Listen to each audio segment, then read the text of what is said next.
Enfield বিশ্বজুড়ে যে কয়টা ফুটবল স্টেডিয়াম প্রতিপক্ষের মনে ভয় ধরিয়ে দেয় তার মধ্যে সবার আগে থাকবে এই স্টেডিয়াম। এখানে 90 মিনিটের পুরোটাই চলে উল্লাস, চিৎকার। লিভারপুলের সমর্থনে চলে গান, সুরে সুরে বলা হয় তুমি কখনোই একা হবে না। লিভারপুলের ফ্যানদের নিয়ে আলাদা করে কিছু বলার নেই, ওরা শুধু সমর্থক না, দলের এক অবিচ্ছেদ্য অংশ, যারা প্রতিটা গোলের সময় লাফিয়ে ওঠে, প্রতিটা বিপদের সময় গলা ফাটায়, আর হারলেও বিশ্বাস হারায় না। বলা হয়ে থাকে এনফিল্ডে খেলার সময় দর্শক আর খেলোয়াড়ের দূরত্ব প্রায় থাকেই না।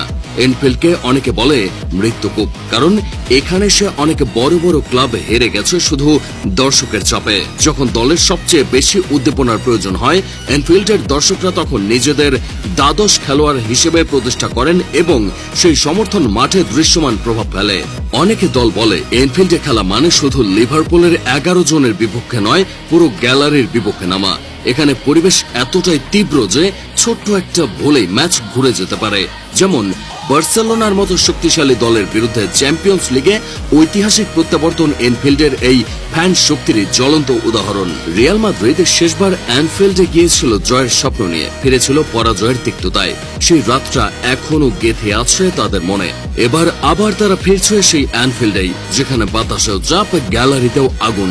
প্রশ্ন একটাই, এবার কি লস ব্ল্যাঙ্কোসরা পারবে সেই দুর্ভেদ্য দুর্গ ভাঙতে, নাকি আবারও লাল সমুদ্রের ঢেউয়ে ডুবে যাবে ইউরোপের রাজারা?